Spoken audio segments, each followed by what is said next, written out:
Jay. How you doing, man? Doing good. How's it going, Aaron? Good. Just wanted to we've kind of gotten a little break here. People can breathe with football on a little bit of a break, and thought it was a good time to kind of catch up on what's been going on with Deontay Wilder, obviously coming off just an absolutely dominating win over Berman Stavern in Brooklyn, and where Deontay goes from here. A lot of people who are fans of the sport naturally want to see Deontay and Anthony Joshua. I think that'd be number one on you guys' list as well. But what do you see? I mean, where is Deontay right now, and what's coming up for him? Well, we really put it out there that we were ready for the Joshua fight, and we put it out there so strong that we made them say what we knew all along, which is that they don't want Deontay right now. They even came out with a video where Eddie Hearn, Joshua's promoter, said, Deontay, we're ready, we're here, we want it, but first, we want to do this other fight. So, which was another way of saying, we're the hold-up. Right now. Deontay's not the hold-up. They're the hold-up. So now it looks like what could be happening is kind of like the college football playoffs. It could be the top four heavyweights in the world fighting each other, with the two winners fighting for all the belts. And that would be Joshua against Joseph Parker and Deontay against Luis Ortiz. And the two winners would meet. I think they're trying to put Joshua and Parker at the end of March. So we're trying our best to get in before that, to get in February or early March. So it's a lot. There's a lot going on right now, and we just want to be back in the ring as soon as possible. We got some good momentum. Deontay, no injuries, no hand issues, no cuts. So there's no reason to wait. Jay, I hate asking you to put you in the mind of another person, but because you're in the same business, you understand how this stuff works. Why would they say they want Deontay, but they want to wait? What's the plus side on them for waiting, and does it just come down to money? I think that he can make, meaning Joshua, so much money over there in hand-picking his opponents.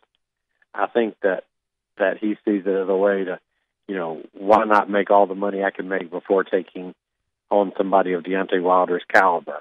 I also think that they're thinking that if they get Joshua against Joseph Parker, that they can pick up Parker's belt, and that would give them some additional leverage in negotiations, financially with Deontay. In other words, hey, we've got this many belts and you've got one, kind of thing.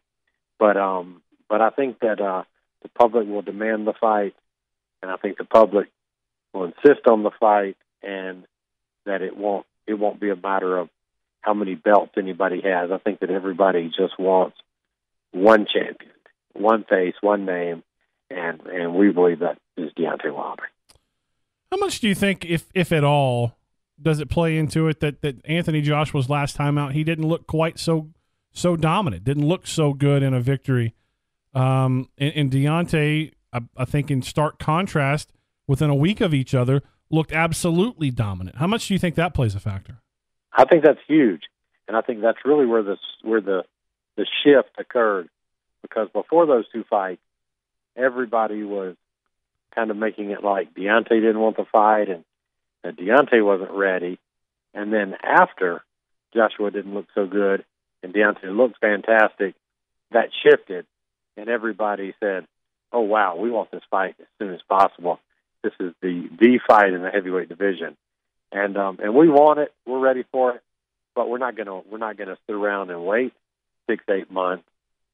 We're ready to get back in the ring, and if they're not, we will move forward doing what's best for Deontay. Talking to Jay Deas, he's the owner of Skyboxing in Northport, also the manager and trainer of WBC heavyweight champion Deontay Wilder. Now, it gets a little squirrely, but Luis Ortiz, who Deontay Wilder, who was scheduled to face when he actually fought Berman Stavern, he was originally scheduled to face Luis Ortiz. Luis Ortiz did not pass his VADA drug test, and so he was replaced. He fought, this past weekend, and Deontay Wilder showed up. What are the odds? I mean, you've already mentioned the 4 best heavyweights in the world, and you mentioned Luis Ortiz in that. What do we know in terms of where he stands with the WBC, and what are the odds that he's Deontay's next opponent? I think the odds are pretty good because he did test positive. The second time he's done that tested positive, and they've really kind of given him a lifeline.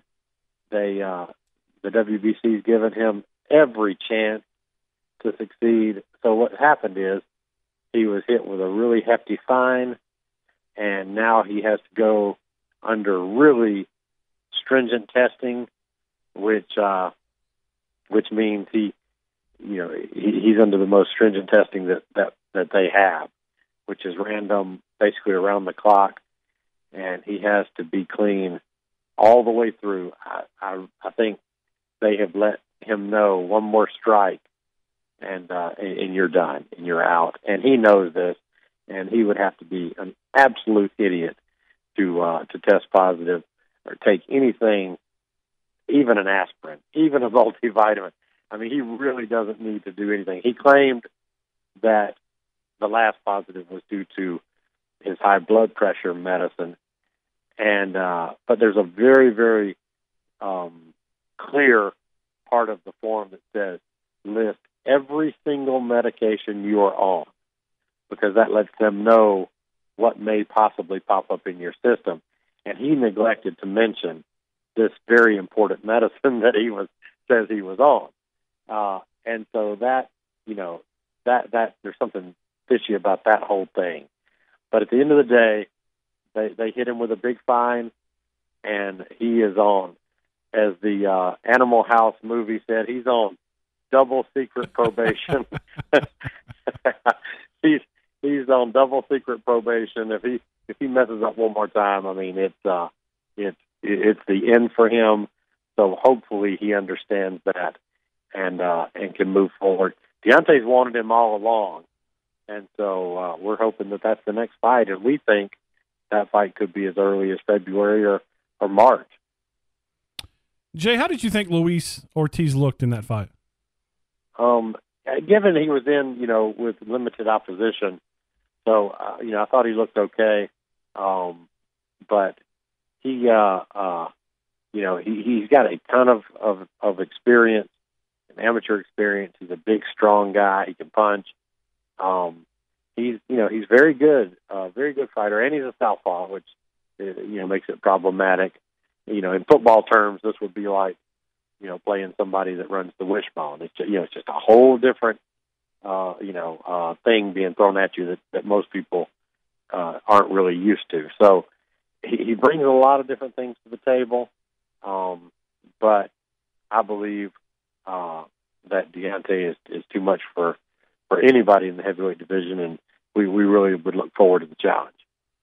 Now, for those not familiar with how boxing can market itself, there was no coincidence that Deontay was up there for that fight, and it's all about the marketing of a potential fight. But I'm guessing by Deontay's willingness to go there, that he would be willing to fight Luis Ortiz. You just said he's wanted him all along, but I guess I'm asking, Deontay has been, more than anyone else I can think of in the heavyweight division, been so burned by guys cheating.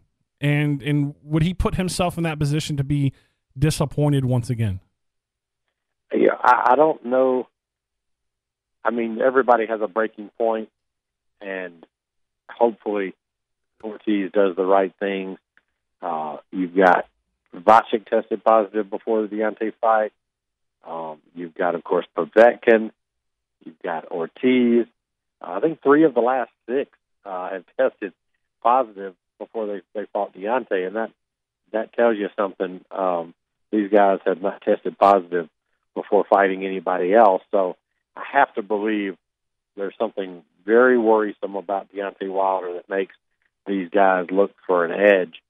But clean boxing, you have to have the testing. It has to be clean. It's just too dangerous a sport.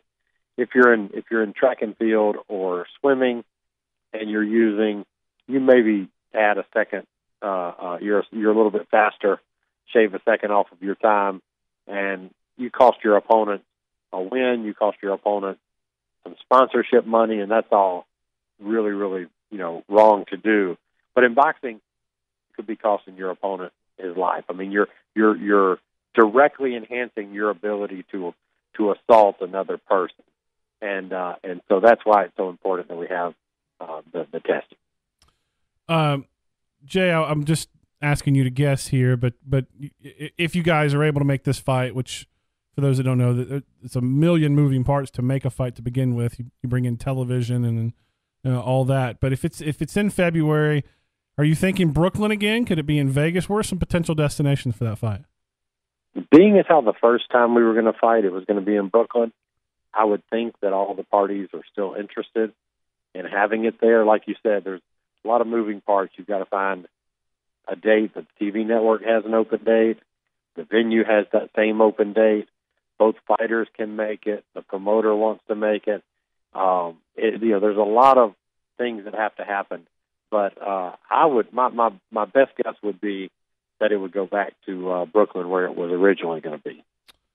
Wrapping up here with Jay Deas, owner of Sky Boxing over in Northport, also famously known for managing and training Deontay Wilder. Jay, it's the only public comments I saw from Berman Stavern after the fight. It was on a podcast. I don't know if you heard this. He's come up with another excuse. He said the reason he got knocked out is because his brain was a little scrambled because Deontay hit him in the back of the head. I mean, this guy's a piece of work, isn't he? Fighters have pride, and a lot of times I know the I can't even imagine which punch he's talking about. But at any rate, that he can say what he wants, but that 1-2 was certainly not to the back of the head. From that point on, the fight was essentially over. Berman's a tough guy, former world champion, and I think he just probably has a lot of pride and doesn't really want to face the reality that Deontay's just not the right guy for him to be in the ring with.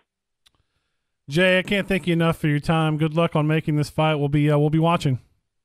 Yeah, thank you, Aaron. And also, real quick, I want to say that we're working on two of our younger guys, Thomas Knox, Dion Nicholson. We think will be in the ring January 6th in Columbus, Mississippi, which is a very short drive.